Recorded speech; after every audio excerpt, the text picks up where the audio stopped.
Ezequiel fue un profeta mayor. Le voy a contar un poco la historia para que nos ubiquemos y podamos darle sentido a las palabras que vamos a leer.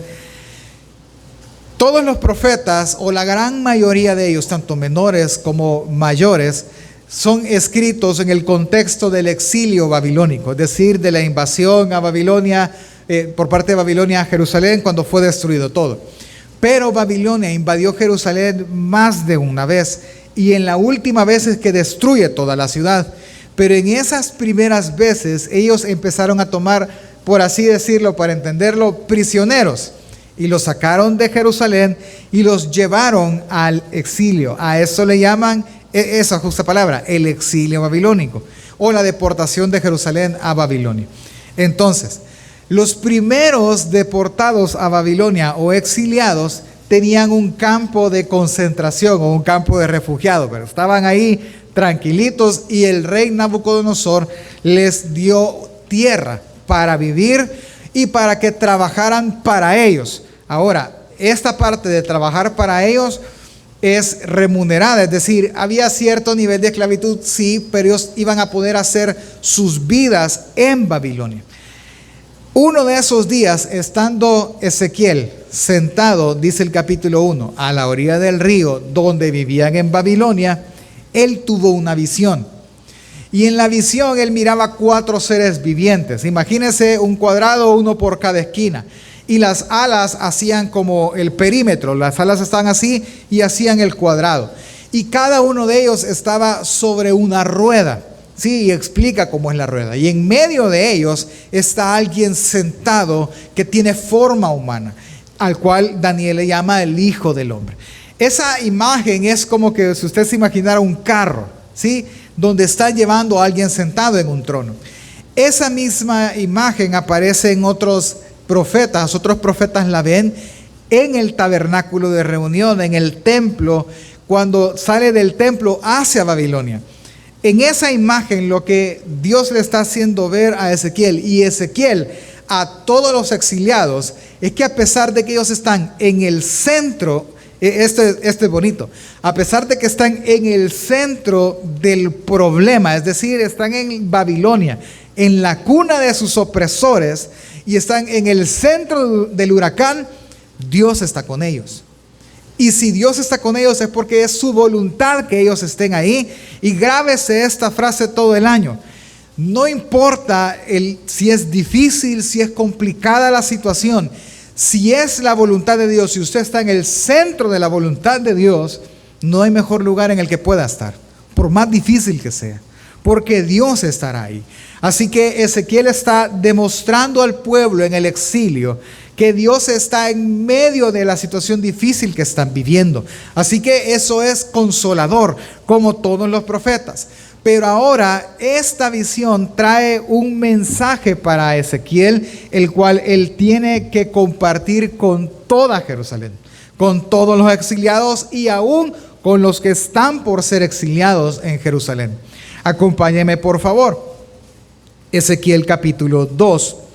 Vamos a leer todo el capítulo 2, ahora entendiendo que él está en Babilonia, sentado en el río, viendo esta visión. De la visión es que él va a escuchar una voz que le va a decir todo lo que vamos a leer en el capítulo 2. Acompáñame por favor.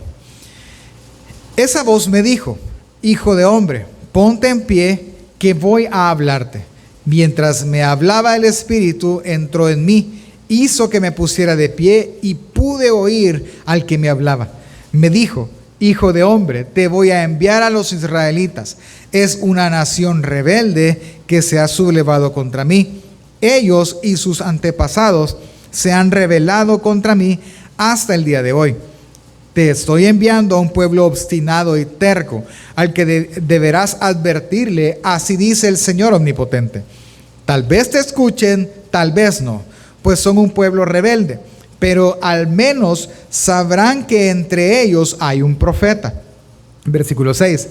Tú, hijo de hombre, no tengas miedo de ellos ni de sus palabras, porque por más que estés en medio de cardos y espinas y vivas rodeado de escorpiones, no temas por lo que te digan, ni te sientas atemorizado, porque son un pueblo obstinado. Tal vez te escuchen, tal vez no, pues son un pueblo rebelde, pero tú les proclamarás mis palabras. Tú, hijo de hombre, atiende bien a lo que te voy a decir y no seas rebelde como ellos. Abre tu boca y come lo que te voy a dar. Entonces miré y vi que una mano con un rollo escrito se extendía hacia mí. La mano abrió ante mis ojos el rollo, el cual estaba escrito por ambos lados y contenía lamentos, gemidos y amenazas. Ok, hasta este momento no sabemos qué es lo que dice el rollo, ni sabemos qué es lo que tiene que decir el profeta a el pueblo de Israel. Pero lo que sí podemos ver es quién es la audiencia de Ezequiel. ¿A quiénes Ezequiel tiene que ir? Él tiene que ir a un pueblo obstinado, a un pueblo pecador, a un pueblo rebelde, que muy probablemente, esto es clave, lo de este capítulo es clave para entender el punto de Ezequiel, del autor al escribirlo. Muy probablemente este pueblo rebelde, este pueblo obstinado, este pueblo pecador, este pueblo que no quiere nada con Dios, le dice Dios a Ezequiel, probablemente te van a escuchar, probablemente no. Y es esa frase que él menciona, versículo 7, tal vez te escuchen, tal vez no. ¿Por qué tal vez sí o por qué tal vez no? Porque es un pueblo obstinado, y los pueblos obstinados, el pueblo rebelde y pecador no escucha. El pecador no va a escuchar cuando alguien abre su boca y lo amoneste de parte de Dios. Eso es lo que está diciendo. Él está dando y encomendando un mensaje, una amonestación para un pueblo que muy probablemente no le va a escuchar porque es obstinado. Así que le están dando un ministerio fortuito. Es decir, no vas a tener éxito en tu labor porque el pueblo morirá, pero hay algo que tú tienes que hacer. Hay algo que tú tienes que dejar ahí. Acompáñeme al capítulo 3. Cuando la mano se extiende y tiene el rollo y tiene escrito gemidos, lamentos, obviamente lo que va a anunciar es un juicio. Versículo 1 dice, y me dijo, hijo de hombre, come este rollo escrito y luego ve a hablarles a los israelitas. Yo abrí la boca y él hizo que comiera el rollo. Luego me dijo, hijo de hombre, cómete el rollo que te estoy dando hasta que te sacies. Y yo me lo comí y era tan dulce como la miel. Otra vez me dijo, hijo de hombre, ve a la nación de Israel y proclámale mis palabras. No te envío a un pueblo de lengua complicada y difícil de entender, sino a la nación de Israel. No te mando a naciones numerosas de lenguaje complicado y difícil de entender, aunque si te hubiera mandado a ellas, seguramente te escucharían. Acompáñenme a orar, por favor, familia. Señor, te damos gracias por tu bondad y por tu misericordia. Señor, yo te ruego que tú añadas mucha sabiduría en nuestros corazones para poder entender tus palabras, para poder entender la intención, Señor, por la cual diste estas palabras a Ezequiel. Haz que nuestro corazón sea transformado y por más duro y arrogante que sea, Señor, doblégalo para hacer tu voluntad. Ayúdanos a hacerte fiel en esto. Ayúdenos, Dios, a poder exponer el texto bíblico que cada uno de nosotros pueda entender de la mejor manera. En el nombre de Jesús, amén y amén. Ok, mire, al traer la secuencia de que venimos de un pueblo rebelde, ahora viene él y le dice, ok, cómete este rollo, y entendemos que él está hablando de la palabra de Dios, está hablando de un mensaje de Dios, y el mensaje de Dios, aunque sea fuerte, aunque sea juicio, él menciona que lo come y para él era tan dulce como la miel. Ahora bien, uno de los mayores problemas que vemos en el ser humano y que podemos marcar una línea en la Biblia de cada una de las personas que sirvieron a Dios es que hay cierto temor a hacerlo. Hay cierta duda a poder empezar a servir, cierta duda a poder hacer lo que la voluntad de Dios desee. Y, por ejemplo, vemos a Moisés. ¿Qué fue la excusa que puso Moisés? No puedo hablar, no voy a ir. Ahora viene y antes que ponga una excusa de Ezequiel y antes de que en su corazón genere algún tipo de yo no puedo, Dios dice algo muy claro y muy alentador. ¿Qué dice? Versículo 5.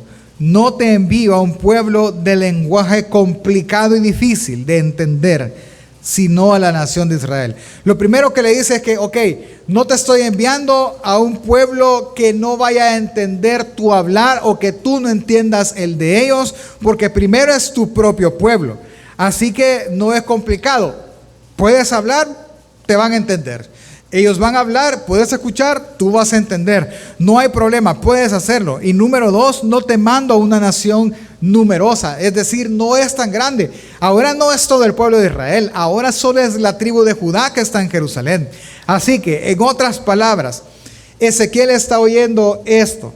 Ezequiel, yo te llamo, yo estoy contigo acá en el exilio. Yo no he abandonado a mi pueblo, simplemente es un tema disciplinario, es un tema de juicio y castigo por su propio pecado. Pero yo te mando a ti para decirles, 1, que yo estoy con ellos. 2, te mando a ti porque tú puedes hacerlo. Tú puedes ser la persona porque no es un pueblo numeroso, porque no es un pueblo de habla difícil. Es decir, tú lo puedes hacer. ¿Te van a escuchar? Tal vez sí, tal vez no, pero no es tu problema. Tú vas y le vas a hablar porque ellos te pueden entender y no son muchos. Y si no lo haces, Ezequiel, acompáñeme al versículo 18 y 19. Él le dice, cuando yo dijera al impío, de cierto morirás, y tú no le amonestares, ni le hablares para que el impío sea apercibido de su mal camino, a fin de que viva, el impío morirá por su maldad, pero su sangre demandaré de tus manos.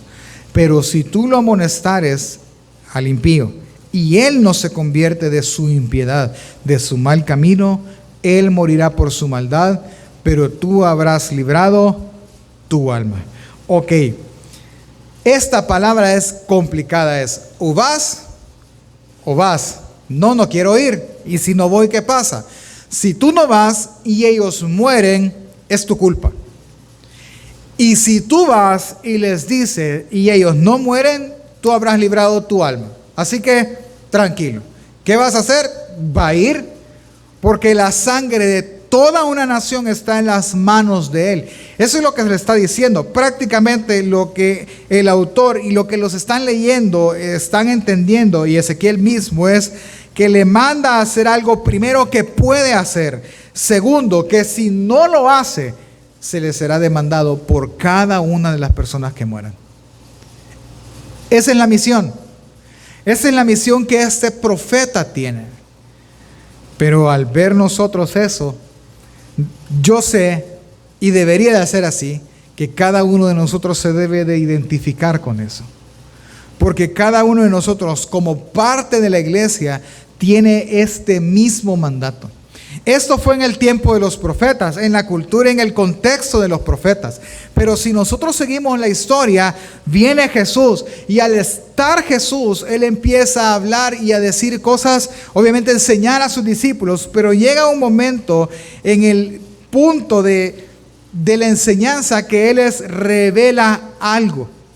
Acompáñenme por favor al Evangelio de Mateo, capítulo 16, versículo del 15 al 19. En Mateo, le pongo el contexto, Jesús está cuestionando a sus discípulos, preguntándoles quién dice la gente que es Él. Vienen y cada uno de ellos empieza a decir, la gente dice que eres un profeta, que eres Elías, que eres esto y lo otro. Y luego Él cambia la pregunta, versículo en el 14 les dice, versículo 15, y Él les dijo, ¿y vosotros quién decís que soy yo? A lo que sabemos que Pedro responde, versículo 16. Respondiendo Simón Pedro dijo: tú eres el Cristo, el Hijo del Dios viviente. Y Dios, Jesús en este caso, le va a decir algo que ha pasado en él. Versículo 17. Entonces respondió Jesús: bienaventurado eres, o feliz eres, Simón, hijo de Jonás, porque no te lo reveló carne ni sangre, sino mi Padre que está en los cielos. Jesús está diciendo una gran verdad. Jesús está diciendo: esto no lo pudiste averiguar tú solo. Esto lo averiguaste porque mi Padre que está en el cielo te lo dio a conocer. Y ahora yo te voy a decir algo más. Yo te voy a revelar una cosa más. Versículo 18. Y yo también te digo que tú eres Pedro, y sobre esta roca edificaré mi iglesia, y las puertas del Hades no prevalecerán contra ella. Este texto es la manzana de la discordia en la teología y en muchas cosas, porque la Iglesia Católica dice que aquí es donde se fundamenta que Pedro fue el primer papa, porque sobre Pedro es que la iglesia fue edificada. Porque la palabra Pedro significa, es Petra, que ellos traducen como piedra, pero realmente se traduce o debería traducirse como piedra pequeña, ¿sí? Ahora, esa es una de las interpretaciones. La otra interpretación que simplemente es un juego de palabras que los judíos hacen. Pero la interpretación quizás más cercana a este texto es lo siguiente, y présteme atención. Jesús está diciendo, número uno, que es Él quien va a edificar la iglesia, no nadie más. Él va a iniciar esa construcción. Número dos, la pregunta es, ¿cómo lo va a iniciar? Y entonces viene y es con Pedro. Pedro es quien va a iniciar, pastor, pero es lo que está diciendo la Iglesia Católica, tranquilo. Pedro es el que va a iniciar esta edificación junto con los discípulos por lo que ellos confesaron. ¿Qué fue lo que confesaron? Que Él es el Cristo. Entonces, el pensamiento o la idea que Mateo está plasmando en estos textos de esa manera es cuando Jesús le dice: yo también te digo que tú eres Pedro, y sobre tu confesión, sobre lo que tú confiesas que yo soy el Mesías, yo edificaré mi iglesia. Sobre esa confesión, sobre esa fe, sobre esa creencia, entonces yo voy a empezar a edificar una gran iglesia. Ahora, ¿qué es lo característico de esta iglesia? La última frase del versículo 18 dice: y las puertas del Hades no prevalecerán contra ella. Ok, y esta es la parte preciosa, y vamos a ir aterrizando al punto de la aplicación en esto. Mire, normalmente al leer este texto, mi persona se imagina una lucha entre el bien y el mal, ¿verdad? ¿Sí? Y están los dos poderes peleando, y se hace ver y entender que la iglesia no va a ser derrotada por el Hades. Definamos, ¿quién es el Hades? El Hades es el reino de los muertos. Sí, el Hades es, como lo dicen algunos comentaristas en este texto, sí simboliza el infierno. Pero digamos que es la muerte, que es lo más cercano al texto y a la palabra que tenemos ahí. Entonces, lo que está diciendo Jesús es que la muerte no va a ser más fuerte o no va a prevalecer sobre la iglesia.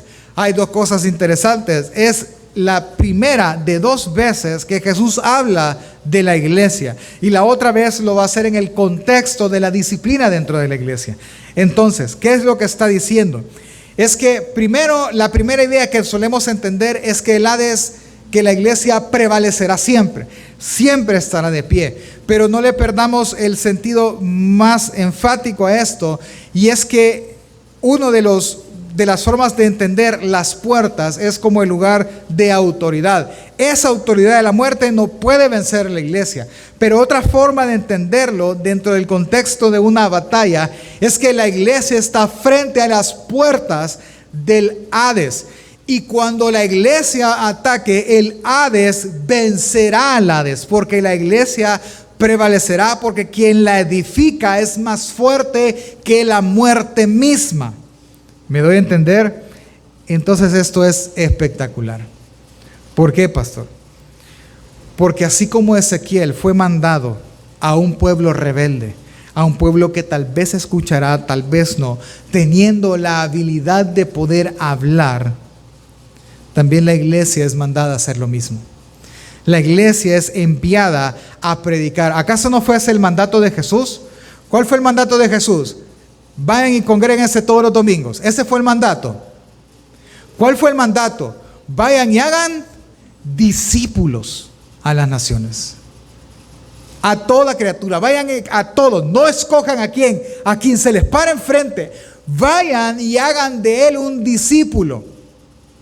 Ese es el mandato. Y la garantía de esto, ¿cuál es? Que la muerte que reclama esa alma no podrá contra el mensaje de la iglesia.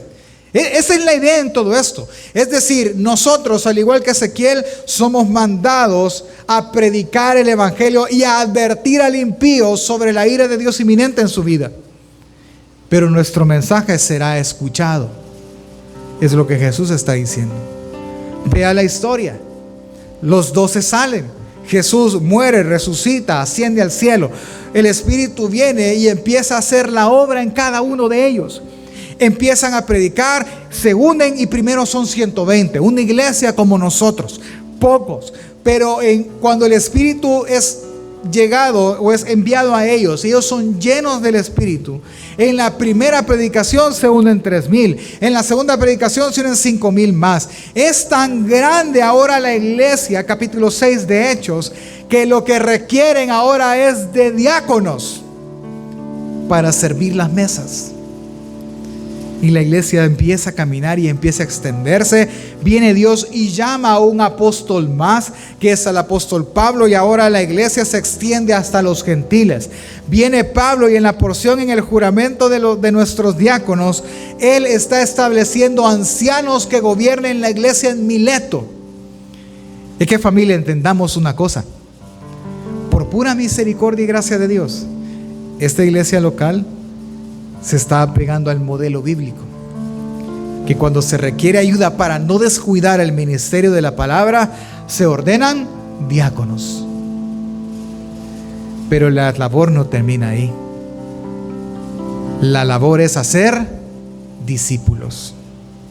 Cada una de las personas. Pastor, pero es bien difícil hacerlo. Es fácil. La sangre de los que mueran será su culpa. Le voy a decir cómo yo aprendí esta lección. Tenía yo alrededor de 17, 18 años, ya hace varios abriles, hermano.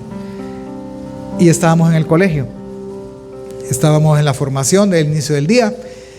Y como es costumbre, los compañeros empezamos a ver que alguien faltaba. Faltó fulano, faltó mengano. Teníamos un examen de matemáticas, entramos al aula, empezamos a hacer el examen. Fulanito, ese fulanito se llamaba Walter. Walter no vino. Y era extraño que alguien faltara a un examen, porque no se reponían. Bueno, empezamos el examen, íbamos bien, caminando, copiando, ayudándonos entre todos, cuando de repente la directora apareció a un lado en la ventana del aula y llamó al maestro y hablaron ahí, y de repente el maestro dijo: el examen está suspendido. Y todos empezamos a molestarme. Hoy que íbamos bien, hoy que iba saliendo bien la cosa, hoy lo suspende, hoy que estudié. Cuando se paró, entró la directora y entró la capellana. La capellana es como la directora de Biblia, ¿verdad? O de devocionales del colegio. Entró y se pararon los tres frente a todos nosotros. Y dijo la directora: chicos, dijo, tengo una noticia que darles. Acaban de llamarnos avisándonos que su compañero Walter acaba de morir. Cuando a alguien le dicen eso, primero entra el proceso de negación, ¿verdad? No puede ser. Si él tiene 18 años como nosotros, ¿cómo se va a morir? O sea, no, si está joven, si estaba sano, ¿cómo puede ser que está muerto? No, quizás no es él. Y todo, mire, yo no me acuerdo de lo que pasaba alrededor mío. Yo empecé a razonar y en mi razonamiento estaba: si él ayer me llevó a la casa. Entrenábamos básquetbol todas las tardes y me dijo: mira, te voy a llevar a tu casa. Y yo vivía a 3-4 cuadras del colegio. Y me llevó a mi casa, me dejó en mi casa, y al día siguiente la persona que me fue a dejar a mi casa ahora está muerta. En mi cabeza no tenía sentido. Cuando vine a reaccionar, yo atrás mío tenía al primo de él. Y cuando vine y di la vuelta, el primo estaba inconsolable. llorando, y en ese momento oramos y se generó un alboroto en todo el colegio. Suspendieron obviamente las clases en ese momento, salimos del aula y todos íbamos hacia el salón de usos múltiples, y una amiga se me acercó, una amiga cristiana, y me hizo la pregunta, y esta pregunta marcó mi vida en ese aspecto. Me dijo: ¿y tú alguna vez hablaste a tu amigo de Cristo Jesús? ¿Sabe cuál es la respuesta? No. ¿Y sabe cuál fue el único texto que vino a mi memoria? Si el impío muere y tú no le amonestas, su sangre demandaré de tus manos. Y yo vi mis manos, hermano, yo las vi manchadas de la sangre de mi amigo. Y yo empecé a llorar inconsolablemente. Yo lloraba y lloraba, y en mi mente solo había un pensamiento: porque yo fui cobarde y no hablé, lo mandé al infierno. Un día antes habíamos subido al carro de él y habíamos empezado a platicar, una plática de mi parte lo más superficial que existe. Él me dijo: tú vas a donde fulano de tal, ¿verdad? Un pastor muy conocido. Sí, le dije, yo ahí me congrego. Ah, ok, sí, bien loco, ¿verdad? Lo normal de una persona. Y nunca le dije, mira, vamos, nunca le dije, mira, pero es el evangelio, nunca le dije, mira, acepta a Cristo, nunca. Me dejó en mi casa, él se fue y al día siguiente estaba muerto. Y yo jamás pude darle una palabra de exhortación para que creyera en el evangelio. ¿Sabe qué era lo peor? Que dentro del colegio había una célula cristiana de la cual yo era el líder también. Y nunca pude hablar con él de eso. Por pena, por lo que sea, por locuras y tonteras de un adolescente. Y ahora él estaba en el infierno porque yo nunca abrí la boca. Y no paró ahí. Llegó la capellana y me dijo: Mauricio, vamos, llámate a fulanito, que ahora es un diácono en la iglesia de San Salvador. Y los dos fuimos. Y ambos éramos muy amigos de este muchacho. ¿Y sabe qué hicieron con nosotros? Vamos a ir donde la mamá, porque está inconsolable, vayan a consolarle. Como dos bichos de 18 años iban a consolar a una mujer adulta que acaba de perder a su hijo. Nos mandan a pie, nos acompañan, y ¿sabe qué fuimos a ver? A nuestro compañero Walter tirado en el asiento del carro, muerto. Yo lo vi ahí, al que yo había mandado al infierno por no hablar, lo vi ahí, muerto. ¿Y sabe qué le dijimos a la mamá? Nada. No pudimos decirle nada, absolutamente nada. Y en mi mente resonaban las palabras: su sangre demandaré de tus manos, su sangre demandaré de tus manos, su sangre demandaré de tus manos. Regresé al colegio destruido, hermano, emocionalmente destruido. Yo no sé a quién se le ocurre llevar a un bicho de 17 años a ver a un cadáver que es su compañero recién muerto. No sé, yo no sé qué pasó, sin duda alguna la voluntad de Dios. Llegué inconsolable, hermano. Me senté solo, y en eso llegó mi maestro de Biblia, que por cierto el año pasado él estuvo aquí con nosotros. Llegó él y me dijo: ¿qué te pasa? Yo estoy mal, le dije, y me llevó a la oficina de él. ¿Por qué estás mal? Y le conté esto, que él murió y yo nunca le había hablado, y le leí el texto. Bueno, me dijo, que te quede de lección, pero quiero consolar tu corazón. No me preguntes por qué, no sé. Dios obra de maneras en que Él obra así. Hace 4 días Él vino a mi oficina, man. Cansado, desesperado, triste, de que no hallaba qué hacer con su vida, man. Yo no sé si fue asesinato, si fue suicidio, no sé, me dice, no sé, ni quiero especular. Pero lo que yo sí sé, me dice, que hace 4 días Él se sentó en esta silla donde tú estás sentado, platicamos por un buen tiempo. Él se arrepintió de sus pecados y entregó su vida a Cristo Jesús. Y yo sentí, hermanos, que quitaron literalmente un muerto de mis hombros. Con esto no le quiero decir que sentí alegría. No. Con esto le quiero decir que por lo menos la carga fue quitada. Pero aprendí que las manos de todos nosotros están manchadas de sangre. De nuestros hijos, de nuestros esposos, de nuestras esposas, de nuestros vecinos, de nuestros amigos y de lo último de la tierra, si nosotros seguimos callados. No podemos seguir callados. No podemos seguir, hermanos, tolerando que el mundo se pierda sin nosotros no hacer nada. Decirle a alguien, vamos a la iglesia, venite, eso no es hacer discípulos. Hacer discípulos es ir, darle un seguimiento, es enseñarle, es platicar con él, es llevar sus cargas, es orar, es buscar que sienta el consuelo que nosotros encontramos en Cristo Jesús. Eso es ir a ser discípulos, enseñarles a que guarden todas las cosas que Él mandó. Y si no lo hacemos, la sangre de cada uno de ellos será demandada de sus manos, hermano, y de las mías. Así que yo le exhorto a algo en esta mañana. Le exhorto a que vaya y amoneste al impío. A que vaya y no simplemente, yo lo amoneste, pastor, que se muera. No se trata de eso.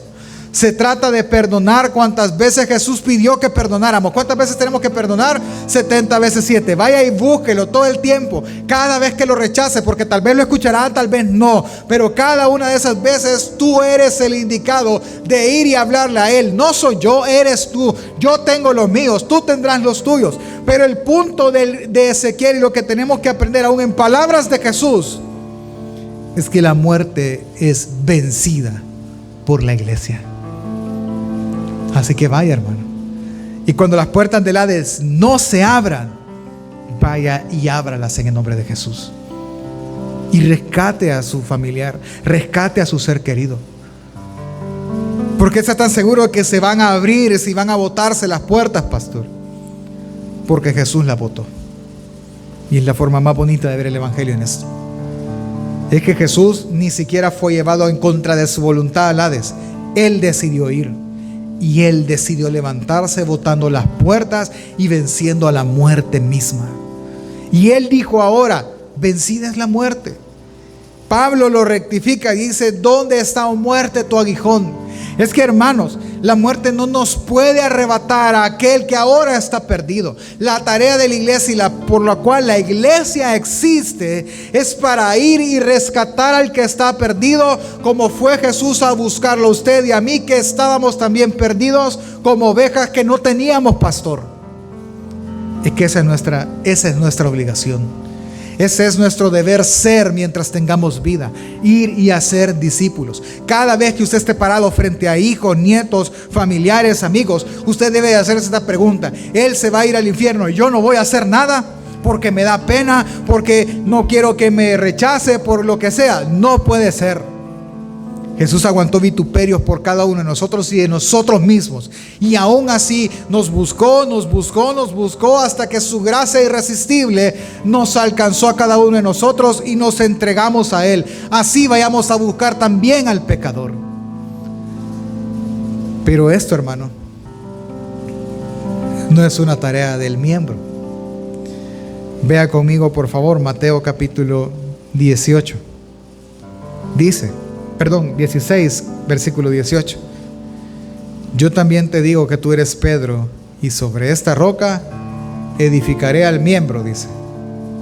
No, sobre esta roca edificaré ¿a quién? A la iglesia. No a uno, a todos. Es que para eso hay iglesias, hermano. Para eso está la iglesia local. La iglesia local está para apoyarnos. Los diáconos están para servirles. Están para que usted pueda venir y decir, mire, hermano, hay alguien que yo quiero traer a la iglesia, pero no quiere venir. Ya me dijo que no y que no, pero tengo una idea. ¿Cuál? Lo voy a invitar a comer y quiero que usted vaya conmigo. Y ahí platiquemos en la mesa. Nos tomamos un café y empezamos a platicar, a conocernos, etcétera. Y entonces le proclamamos el evangelio y le damos seguimiento a usted y yo, porque es trabajo de la iglesia.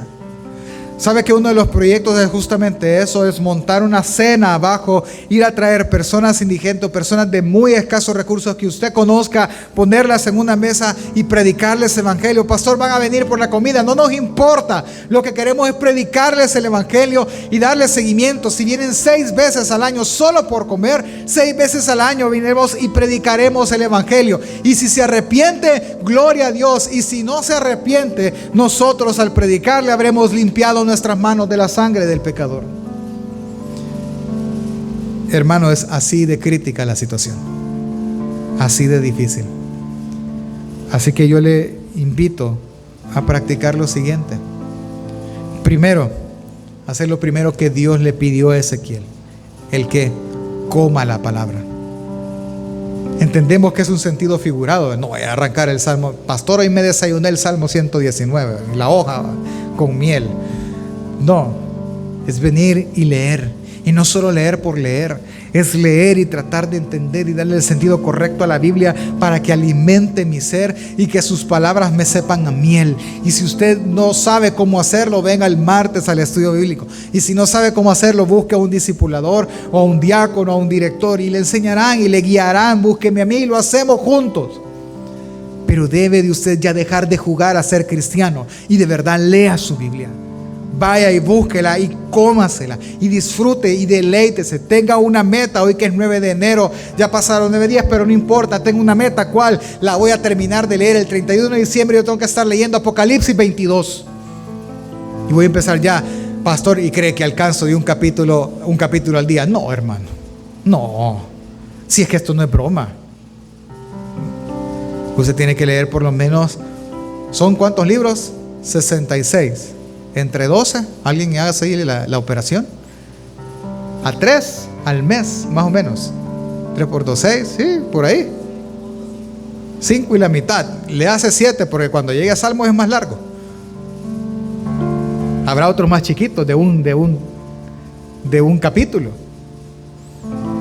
Pero ¿cómo hace la palabra? Porque usted no puede ir a hablar de un Dios que no conoce.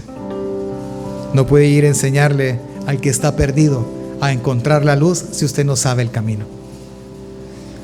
Número 2, como dijo Pablo a Timoteo, Timoteo, predica a tiempo y fuera de tiempo, redarguye, exhorta, porque la palabra es útil para todo eso. Hermano, sea intencional. No, le voy a dejar ir la pedrada así disimuladamente. No, hermano, agárrela y tírenla en la frente. No tenemos por qué ser disimulados. Vaya y hable verdad en amor. Con misericordia y verdad se corrige el pecado. Vaya y hábleles. Sea intencional. No le puedo hablar de nadie más porque no conozco la vida de todos. Conozco la mía y la de mi esposa y la de mis hijos. Con nuestros hijos somos intencionales. Lucas hace caso. No quiero. Eso es de un corazón sucio. Te vas a ir al infierno. Arrepentite de tus pecados. A Santiago así le hablamos un tiempo. Eso es de alguien pecador y los pecadores van al infierno.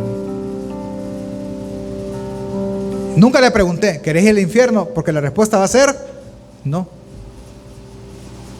Pero siempre señalamos su pecado con el fin de que ellos reaccionen en algún momento y ellos digan no debería ser así. Pero eso está en ustedes. Al punto que ya el mío ya está grande, hermano, ni modo, ya 11 años crecieron y yo envejecí, pero ahora es, pastor, lo va a traer transformado, lo vamos a traer transformado. Allá se está discipulando abajo, pero ¿qué está haciendo con los suyos? ¿Dónde están los suyos? ¿Dónde están sus nietos? ¿Dónde están sus hijos? Su sangre demandará de sus manos, porque un día todos rendiremos cuentas. Todos rendiremos cuentas ante el Señor. Así que si hay algo que hacer es predicar a tiempo y fuera de tiempo. Póngase de pie. Por último, pastor, ¿qué hacemos? Arrepintámonos de nuestros pecados. Arrepintámonos de nuestra pasividad. Pero yo no he pecado. El que sabe hacer lo bueno y no lo hace, le es pecado. El que sabe que debe arrepentirse y no se arrepiente, le es pecado. Aquel que nunca ha entregado su vida a Cristo Jesús genuinamente, si no lo hace, irá al infierno. Lo bueno es que aún en medio de las circunstancias que vivimos, Dios está con nosotros dándonos la oportunidad de rectificar el camino y predicar a un pueblo no numeroso, a alguien que podemos entender. Tal vez nos escuchará, tal vez no, familia, pero que su sangre no demanden de nuestras manos. Hagamos discípulos hasta lo último de la tierra. Si Dios nos unió a la iglesia, no solo fue para hacer que seamos parte de un cuerpo, sino que para por medio de nosotros hacer que la gracia llegue a otra persona. Porque si por gracia recibimos, por gracia debemos de dar.